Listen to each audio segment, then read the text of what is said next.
Ah, le moins que l'on puisse dire, c'est qu'ils se sont surpassés. Je veux bien sûr parler de la cérémonie d'ouverture des Jeux Olympiques. Quant à ceux qui se sont donc surpassés, ce sont les maîtres de cérémonie de ce triste cirque qui aura tout de même duré pas moins de 3h30.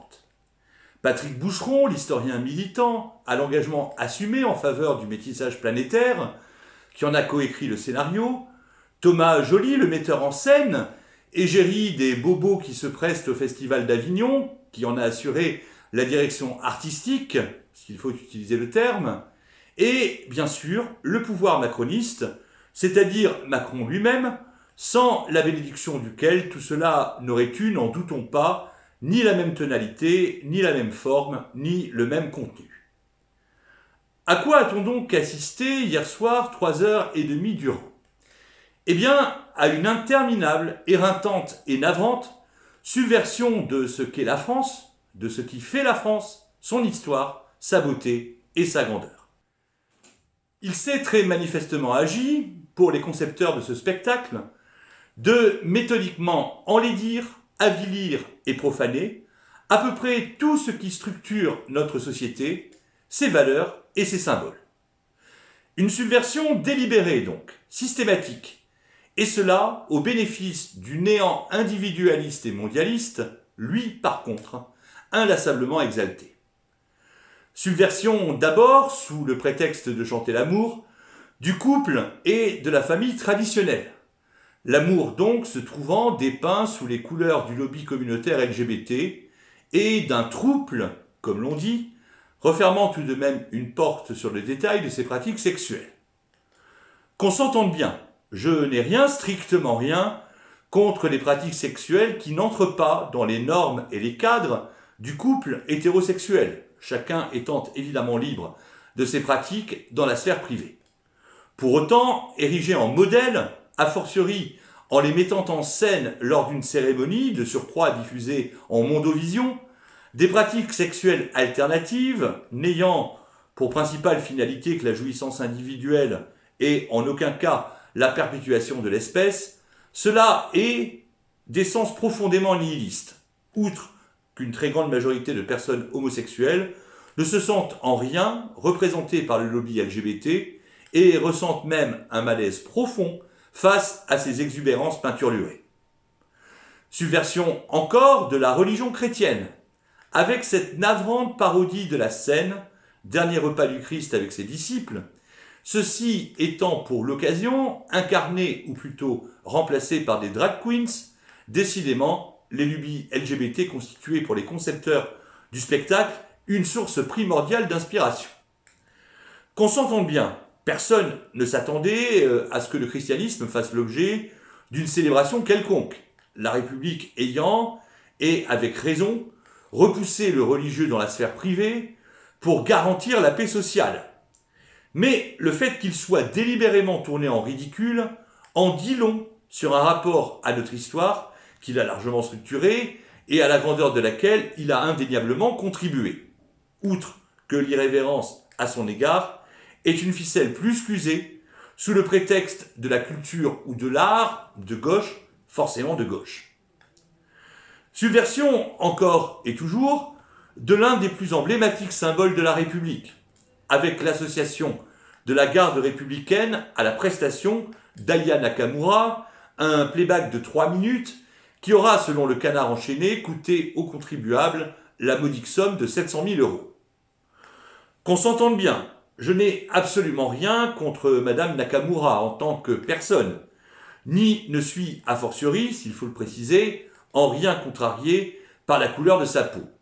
Il y a bien évidemment, s'il faut toujours le préciser, des Français à la peau mate, brune ou noire, qui incarnent magnifiquement la France et savent lui faire grandement honneur. D'ailleurs, la mezzo-soprano Axel Saint-Cyrel a proposé une fort belle interprétation de la Marseillaise sur le toit du Grand Palais, l'une des quelques notables réussites, d'autant plus notables que plutôt rares, du spectacle d'hier soir.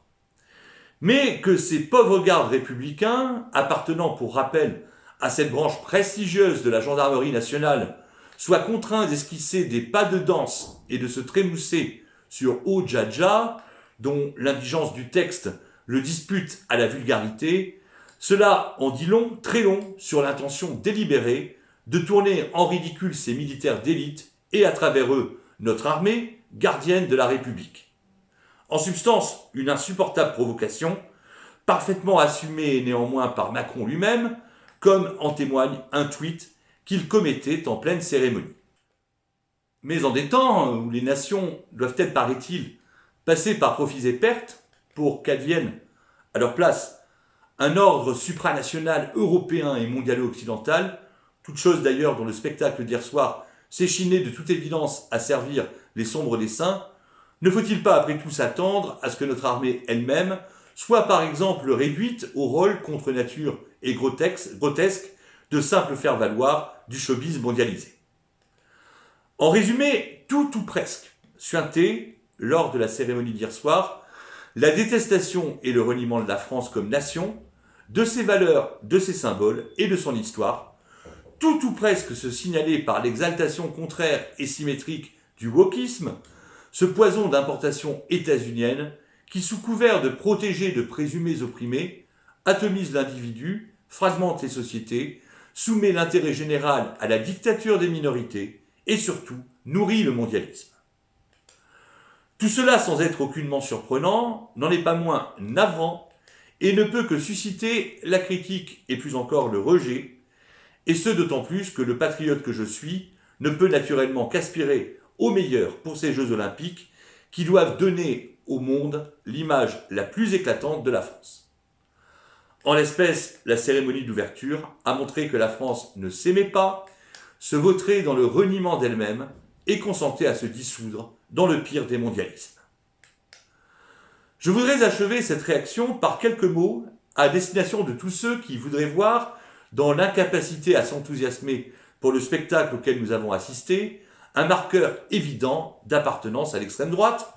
c'est-à-dire à destination de la gauche, qui a multiplié les réactions, se réjouissant du camouflet qu'aurait infligé à une prétendue extrême droite les pathétiques mises en scène d'hier soir. Oui, incontestablement, vous avez gagné, depuis longtemps d'ailleurs, le combat culturel,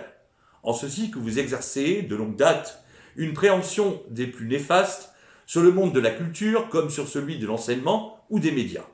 Ils étaient autrefois dominés par le marxisme, ils le sont à présent que vous avez trahi dans les grandes largeurs les classes populaires par le wokisme, votre idéologie de substitution, les minorités plus ou moins opprimées vous servant quant à elles, et à peu de frais, de prolétariat de substitution.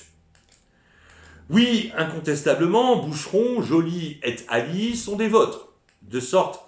qu'il n'y a aucun motif d'étonnement dans le fait que cette cérémonie ait pu constituer le miroir aussi parfaitement obscène de vos obsessions idéologiques. Mais ce qui devrait tout de même vous questionner, c'est que le pouvoir macroniste, ce pouvoir auquel en principe vous vous opposez et qui est au service des intérêts des plus riches, qu'en principe vous haïssez, au service du capitalisme financier mondialisé, que ce pouvoir donc s'y retrouve tout autant que vous vous y retrouvez vous-même, car vous partagez en réalité, en parfaite symbiose, les mêmes conceptions sociétales. Et si vous poussez un peu plus loin le questionnement, peut-être finirez-vous par comprendre que les contre-valeurs qui ont toute votre adhésion et polarisent l'ensemble de vos engagements, celles du métissage planétaire, si cher à Boucheron donc, celles du wokisme, du décolonialisme, du néo-féminisme, du transgenrisme, du réchauffisme, etc., ne sont bien sûr rien d'autre que ce qui sert, nourrit et amplifie ce mondialisme capitaliste financier dont vous êtes en réalité, par ces engagements mêmes, et comme je n'aurai de cesse de le dire et de le répéter, les plus parfaits et zélés des idiots utiles. Alors ce serait être d'extrême droite, forcément d'extrême droite, que de ne pas communier dans l'enthousiasme et l'exaltation réjouie à cette grande messe mondialiste. Comme je le tweetais alors qu'elle battait son plein, il y a ceux dont vous êtes, tout autant que Macron, et pour cause, qui communiaient dans une certaine idée du progrès, du prétendu progrès woko-mondialiste, disons, et ceux dont, au contraire, je suis, résistant, défenseur de la nation, du peuple et de ses intérêts sociaux, qui continuent, eux, de porter, au contraire, une certaine idée de la France.